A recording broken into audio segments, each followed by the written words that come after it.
isso? O Nephilim é interessante pra caramba. Por quê? Tem uma conversa...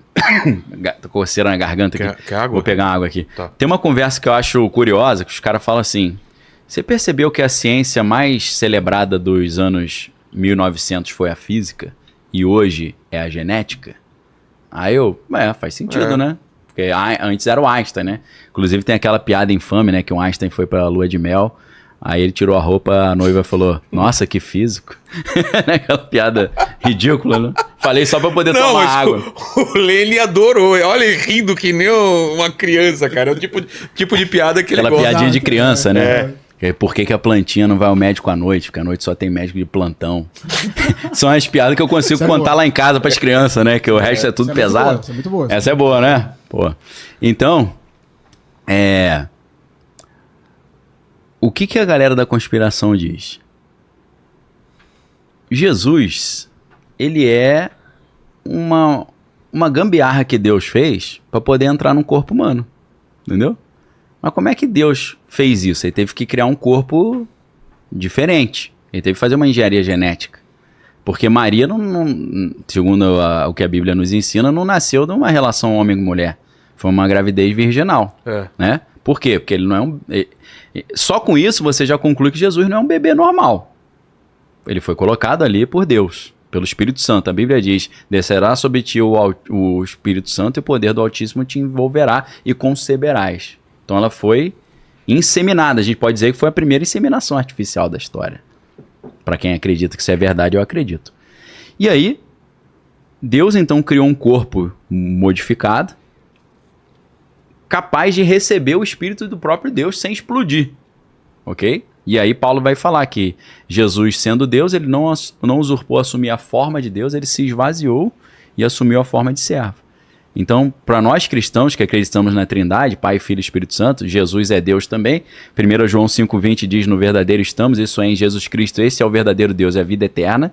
Para quem tinha dúvida que a Bíblia diz que Jesus é Deus, esse Deus ele não veio na plenitude da sua glória. Ele se esvazia e consegue entrar num corpo humano modificado. Aí a galera diz que Satanás, quando olhou isso, falou, o macete é esse? Criar um corpo geneticamente modificado para poder entrar? Vou fazer isso também. Então ele tem trabalhado isso já de gerações em gerações. Criando bebês modificados para que seres espirituais poderosinhos consigam entrar. Que não conseguiriam entrar num ser humano normal. Então, o que a física nos anos 1900 fez? Aí entra Twin Peaks, que pra mim é minha série favorita. Né? David Lynch, pra mim... Eu assisti. Todo mundo fala dessa série. Mas assim... maluca, né? É muito maluca. Você tem que assistir a temporada 1, a 2 e a 3, que veio 25 anos depois. Tá? Inclusive, o último episódio da segunda temporada, que foi em 1990, a Laura Palmer... Ela fala, te vejo daqui a 25 anos. A série para e volta exatamente 25 anos depois. Muita maluquice, né? Muito, cara. É loucura, David Lynch, né? Mas assim, eu falei que é a minha favorita, mas não assista, que você vai assistir, não vai gostar e vai reclamar comigo e falar que perdeu tempo. Porque ela tem um ritmo totalmente estranho. É malucaça, é muito maluco. E além das 3 temporadas, tem o filme, né? Que é o último dia de Laura Palmer, que é o filme Twin Peaks, que é sensacional também. Mas assim, Twin Peaks mistura... É porque eu gosto de quebra-cabeça, né? Então, Twin Peaks é um enorme quebra-cabeça. Aí o Mark Frost, que é o roteirista, ele escreveu 2 livros ajudando a explicar o Twin Peaks. Num desses livros, ele explica que no Twin Peaks, a bomba Trinity, que foi a primeira bomba que eles testaram lá, o Oppenheimer, ela abriu uma fenda no espaço-tempo e permitiu que seres espirituais malignos viessem para a nossa dimensão. Eles fizeram isso já de propósito. Então, teoricamente, nessa teoria da conspiração, a bomba atômica, ela abriu uma fenda no espaço-tempo e libertou alguns seres malignos. Entre eles, a feiticeira Escarlate, a mulher Escarlate. E aí, primeiro eles tiveram que libertar os seres, depois construir corpos geneticamente modificados para esses seres habitarem. Então, primeiro a física hiperdimensional, depois a genética. O Nephilim entra nisso. O que é o Nephilim? Gênesis 6 diz, quando os filhos de Deus viram que as filhas dos homens eram formosas, coabitaram com elas. E nasceram os gigantes, os heróis e os homens valentes da antiguidade. Aí a gente pensa assim, o que é isso? Quem são os filhos dos homens e quem são os filhos de Deus e as filhas dos homens? Filho de Deus é o cara que era servo de Deus, gente boa, e a filha dos homens era uma mulher que não andava no caminho de Deus. É difícil essa interpretação, porque significaria que se um cara crente casar com uma mulher que não é crente, ia nascer filho gigante, só jogador de basquete, né? Então é uma teoria meio estranha. Filho de Deus é uma das categorias das hierarquias angelicais, pelo menos para Moisés Maimônides, que é um teólogo judeu medieval. Ele separava várias hierarquias angelicais, são 10, né? Tem Ishim, que são os homens, né? Ish é homem hebraico. Tem os Elohim, que seria deuses. Tem os Erelim, que são seres elétricos. Tem Ofanim, que são as rodas. Tem Hashmalim, que são seres brilhantes. E tem Bnei Elohim, que são os filhos de Deus. Então, filho de Deus, para a hierarquia angelical de Maimônides, é uma categoria angelical. Então, a teoria dos Néfilis são o seguinte: alguns anjos caídos quiseram transferir o reino de Lúcifer do nível espiritual para a Terra. Para isso, eles criaram corpos geneticamente modificados capazes de receber o espírito desses anjos. Corpos gigantes, para que eles pudessem também ter uma força física descomunal e vencer e destruir o povo de Deus fisicamente. Só que Deus interrompe esse processo, esse plano, com o dilúvio. Mas como eles fizeram esses corpos? Então, aí eu já... Porque fala de... O buraco é mais embaixo. Coabitar seria transando com... Anjos transando com humanos? Na verdade é inseminação artificial, né? Mas naquela época... Essa é a teoria. Aí você entra na alta magia, que é a magia cerimonial, que é a coisa de alto nível, que é grupos bem elitizados, secretos. Você tem um negócio de súcubos e íncubos. Você já ouviu falar nisso, né? E isso vem do mundo antigo, dos ritos de fertilização. Rito de fertilização é o seguinte: naquela época não tinha supermercado, né? Você fala, pô, quero comer um negócio, você vai ali no fast food. Você dependia de chover e ter sol, né? Então o que o cara fazia? O cara chegava para os deuses lá e falava, ó, abençoa minha colheita aí, senão eu vou morrer de fome. E aí, o que eles faziam?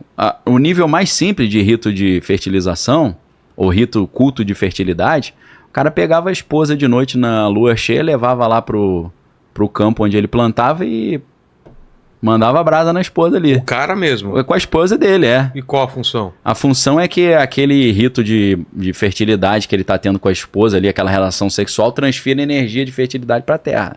Esse é o nível mais simples. Mas assim, corriqueiro. O Lene já ficou interessado nisso daí, vai pegar um milharal aí, vai levar... Pô, cuidado quando levar um espinho nos glúteos lá, né? Da plantação que você vai, né, cara? A formiga, a abelha, né? Se for alérgico, então, né? Tem que tomar mais cuidado. No alto nível, como acontecia na Babilônia, no Egito, ou na Grécia, a Grécia era muito forte nisso, tanto nos ritos dionísicos quanto nos ritos de Eleusis, que eram os ritos paralelos, mais marginais, a gente poderia dizer. A gente tem, você vai lembrar disso, a Hela, naquele filme Thor Ragnarok, ela mostra que no teto, por trás dos desenhos do Odin, gente fina e bonitão, eles eram seres malignos que sacrificavam criancinha, devoravam criancinha, né? Ela fala, o nosso pai Odin era gente fina igual, não. Na minha época, eu era amiga dele, a gente fazia as maldades. Depois ele cismou de ficar bonzinho e me jogou no inferno, né? Ela reclama com Thor, né? E, inclusive, naquele outro filme do Thor, que a Natalie Portman também vira Thor lá, que eu esqueci, Love and Thunder, né? Amor e Trovão, sei lá. É isso? Nesse filme ele fala, a gente não vai devorar criancinha, não. Antigamente a gente fazia isso, hoje a gente não faz mais. Então, na Grécia tinha essa dicotomia. Você tinha a deusa Atenas, que era Atenas Parthenon, que é a Atenas a Virgem, que tem o Parthenon até hoje lá na Grécia, que é a da Virgem Atenas, que é a Atenas a Santa. Mas tinha Atenas, que era a animalesca, que era da orgia e tal. Então esses ritos de fertilização eram ritos marginais, né? Em Roma era a Saturnália, né? As festas de Saturno. Que dá origem... ao carnaval. Por isso dá origem ao carnaval, mas a gente sabe que Dionísio, né, vem da palavra Eonisios, em grego, que dá origem a Enos, que é o vinho. Inclusive especialista em vinho é enólogo. Porque Enos é vinho em grego. Só que Dionísio... Eno é o sal de fruta... Se você beber demais. Exato. O Lene se diverte, cara. Meu Deus, como é fácil fazer o Lene rir, né? Lembrei da piada do sal de fruta, né? Que o cara fala, pô, se tem sal de fruta, o cara tem MV de goiaba, então... Cara, pô, goiaba?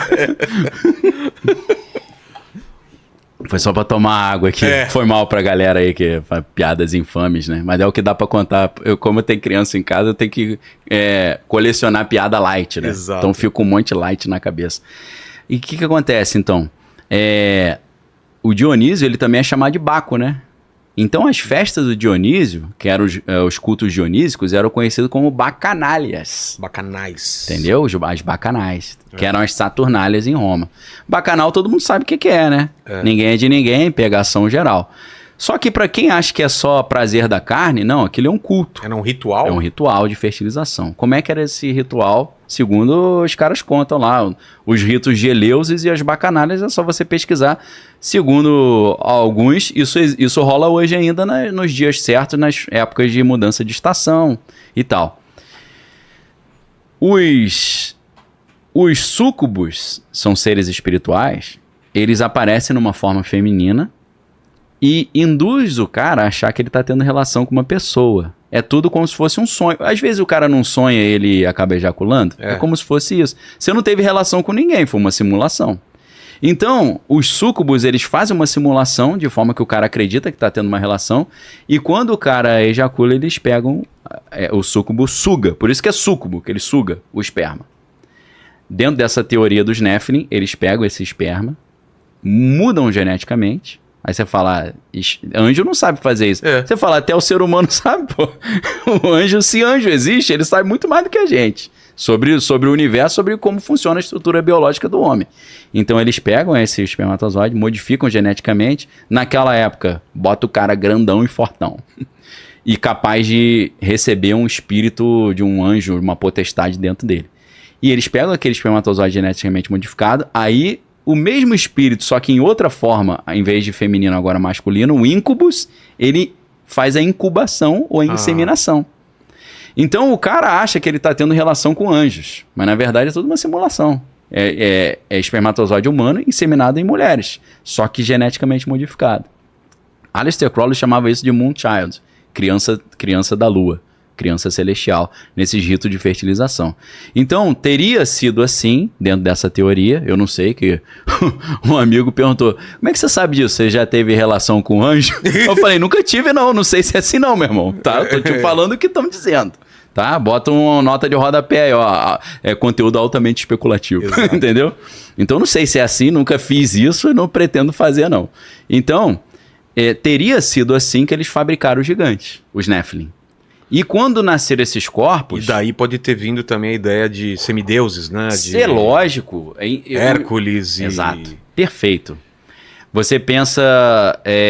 todos os grandes reis da Grécia Antiga, não só da Grécia Arcaica, se a gente pensa no rei Minos de Creta, né? Que dá origem ao Minotauro, que tem um transhumanismo aí também, né?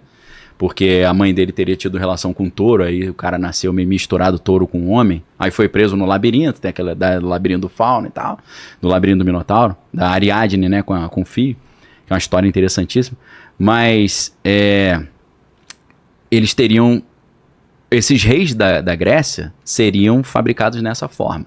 Se você, não só na Grécia Antiga, nessa Grécia que a gente chama minoica, porque é Grécia minoica, de Minos, do rei Minos, na época que Creta era o grande expoente da Grécia. Inclusive, quando a gente fala de Golias na Bíblia, Golias é filisteu. Os filisteus... Era um gigante, né? Ele era um gigante. Entre os filisteus tinha muitos gigantes. Os filisteus não são povos daquela região ali. Os filisteus que dão origem hoje à Palestina, que Palestina vem de Filistina, de filisteu. Os filisteus são originários da ilha de Creta. É por isso que tinha gigante ali, eu imagino eu, porque eles são frutos de experiência genética que Zeus estava fazendo naquela região. Você sabe que Zeus era pegador, né? Que ele pegava geral, né? Pegava geral e tinha um monte de filho semideus, né? E eu acho que era assim que ele engravidava as mulheres. Não só nessa Grécia minoica, arcaica, na época que o rei Minos era o famosão, mas até Alexandre o Grande, pô. A história conta que a Olímpia, mãe de Alexandre o Grande, foi engravidada por Zeus. E aí o pai, o rei Filipe da Macedônia, ouviu a mulher dando os gritos no quarto, foi olhar no buraco da fechadura. Falei, o que minha mulher tá fazendo aí? Será que o Ricardão tá na área? Quando ele olhou, o Zeus estava no esplendor da glória, queimou o olho dele, por isso que ele era caolho, pô. O pai do Alexandre o Grande. Então, Alexandre o Grande, ele se dizia, ele fala, eu faço as coisas porque eu não sou normal, não, eu sou filho de Zeus. Meu pai é pai adotivo, aí, pai de criação. Entendi. O rei Filipe da Macedônia não é meu pai, não, meu pai é Zeus.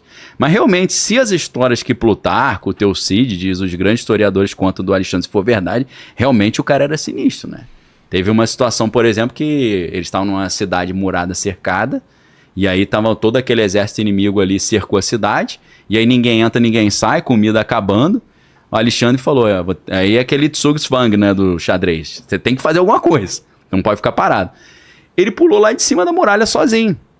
Só que aí quando ele pulou e caiu no meio do exército inimigo gigante, os caras acharam que ele tinha caído do céu. E aí eles correram pra trás, que ficaram com medo. Falaram, pô, é um deus, né? Quando eles viram que era o Alexandre, eles partiram pra cima. O Alexandre ficou muitos minutos ali lutando sozinho com a multidão. Até que os caras viram, pô, o Alexandre pulou, vamos também. Aí eles pularam, tiraram ele meio machucado, né? Sim. Mas realmente o cara fazia coisa assim mirabolante, né? Se é que as coisas são verdade.